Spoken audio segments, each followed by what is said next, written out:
Welcome to Above Par. I'm your host, Kathy Hartwood. I show you how to take more of your talent to the golf course without practicing harder, taking more lessons, or buying new equipment. I show you how to end the frustration of underperforming so you can start playing to your potential. This is where you are going to learn how to think above par so you can play below par. Let's get to it. Hello, my golf friends. Super glad you're here. Thank you for listening. Thank you for sharing. I hope you're sharing the podcast. I know a lot of you have told me you shared the podcast. Some of you might be new to me. And if you are, I would love it if you could like and subscribe to the podcast so you get all the podcast updates. If you're not on my email list, make sure you get on my email list so you're up to date on all the programs and the things I have to offer and some nuggets of wisdom in there. You can do that at kathyhartwood.com/join. So either way, I'm so happy that you're here. So today I want to talk about a concept that I learned through my mentor, Brooke Castillo, and my coach through the Life Coach School. And it was a concept that she taught called 50-50. And the reason I want to share it to you is because I think it's so applicable in golf. And it has really helped me get through those moments that aren't so great in life and in golf.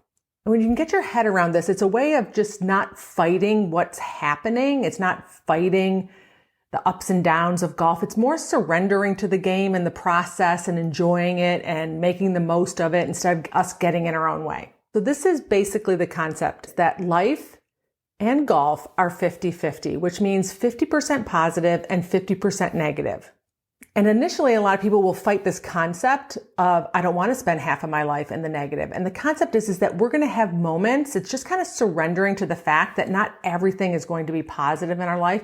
50% of the time, it's going to be negative experiences, right? We're going to get stuck in traffic, or we're going to get in the wrong line at the grocery store, or we're going to stub our toe or break our toe, which is what I did a couple weeks ago. Right? Life isn't always amazing and positive and full of rainbows and daisies and unicorns. When we can accept that instead of fighting it, then we're not so surprised when those moments come. Golf is for sure this way. I think so many people go out and anticipate that golf is going to be great every single time they play, or their best game is going to come out every single time they play.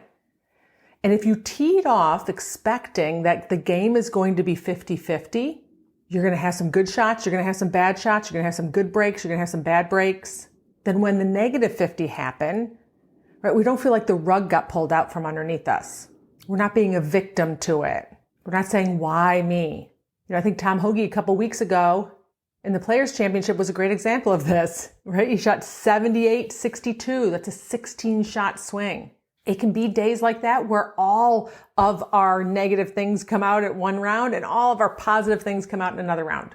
When I first started playing for a living, I remember struggling with this concept. I didn't know it at the time, but I would go out and play. And let's say one day my driving was great. I was hitting my irons really well, but my chipping was off and my putting was off.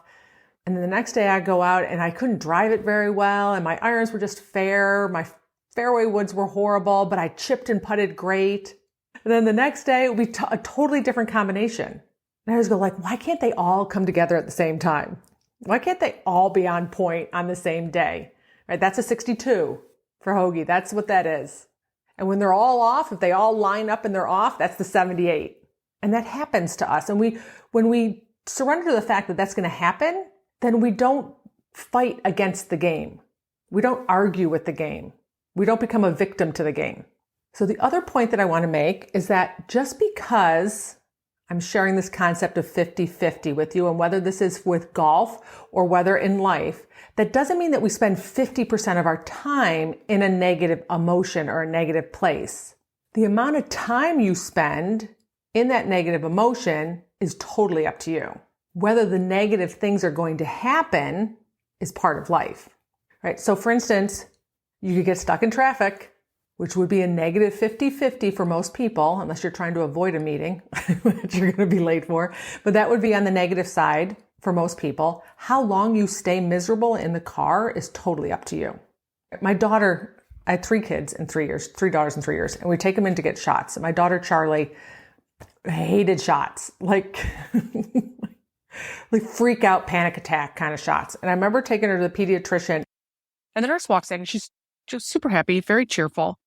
And she's all excited, and she announces that you only have to have 2 booster shots today. My daughter looks at me like I was a lying leper. And of course, I deflect that look onto the nurse and I look at her like, are you high or is this your first day of the job?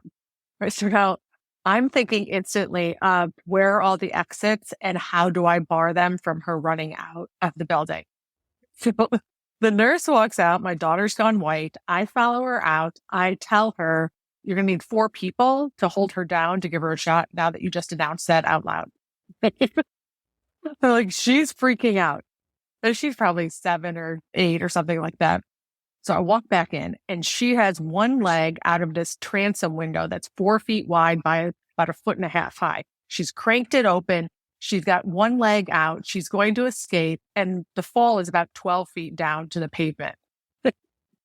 So I grab her out. The nurse comes in. We're grabbing her out the window. I'm like, Charlie, I was like, if you fell out that window, you would have broken a leg. That would have hurt way more than if you just got this little prick in your arm.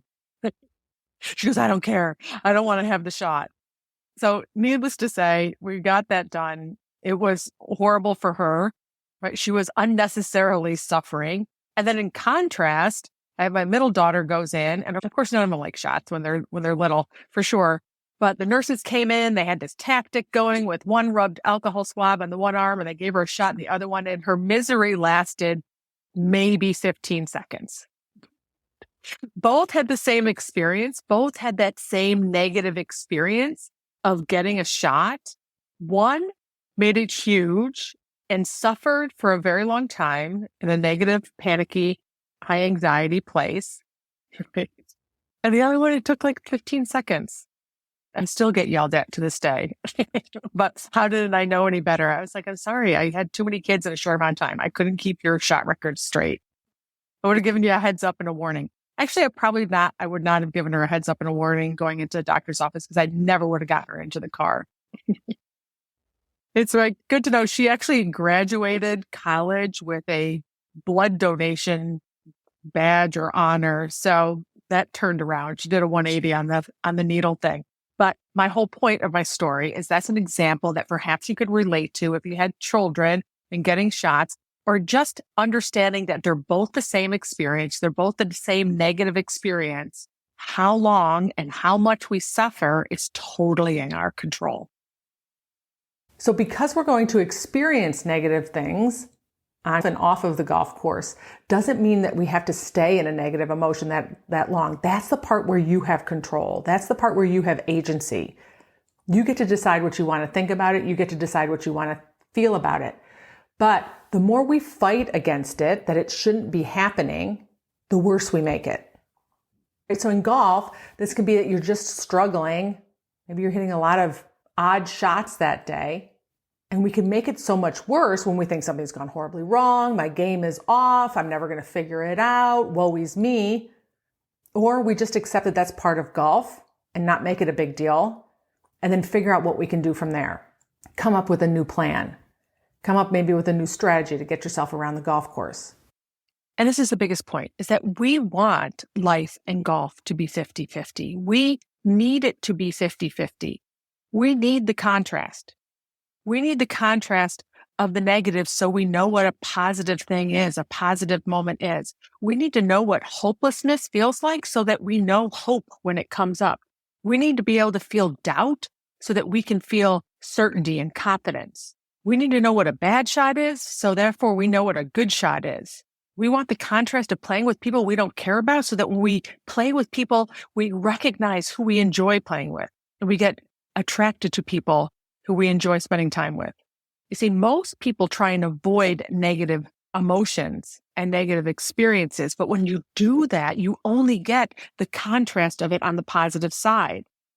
If you're unwilling to experience any negative emotion, if you're constantly buffering through it, which means we're going to have a negative emotion or negative experience, we run to do something to give us some dopamine hits, whether that's eating or drinking or Netflix or watching movies or shopping or overworking out, all the things so that we don't have to experience a negative emotion, then it's challenging for us to go very large into the positive end of the spectrum. It's hard for us to go to the full contrast of positive experiences and emotions if we're not willing to go to the negative end of the spectrum. So we want to have those negative moments. We want to experience the negative emotions so that we can also have the contrast of it. It actually serves us and makes our life bigger and richer. It's when we go out expecting us never to have a negative experience or a negative emotion, when we're surprised they happen or we have no idea how to deal with it, then we actually shrink. We shrink our experience, we shrink our emotional capacity, and we end up buffering through most of life. And the biggest point is just not to be surprised when negative things happen. If you went out with the assumption that golf is 50-50, just like life is 50-50, and you anticipated some of that to show up on any given day, then when those moments came, when you got a terrible lip out, or you got a bad bounce, or you sculled it out of the bunker, or you don't like your pairing, you're not blindsided and the rug's not pulled out from underneath you. You're like, this is part of it. This is part of golf. Now I get to decide how I want to react to this moment, to this thing, to this negative part of the game. When you go in with that mindset, when you go in and accept that golf is like that, when you go in and accept that life is like that, you feel like you have so much more power and control over what you experience on any given day, how long you stay in a negative emotion. We get to really love those days that all of the positive 50-50 show up on one day. And we get to know that when we have a really bad day where all the negative part shows up on one day, we know that tomorrow is going to go back to being a chance at 50-50. It balances out. I'm not saying that every day is exactly evenly 50-50. I'm saying overall, it's going to balance out. We're going to have negative experiences. We're going to have positive experiences. The better you get at managing your mind, managing your thoughts, and managing your emotions, the less time you spent in a negative emotion because of a negative event. That's where you have so much more power on the golf course. All right, my friends, marinate on that a little bit. It could hurt your brain. Just remember there's a difference between negative moments and negative emotions and how long you spend there. All right, have a beautiful day, and I'll talk to you next Wednesday. Bye.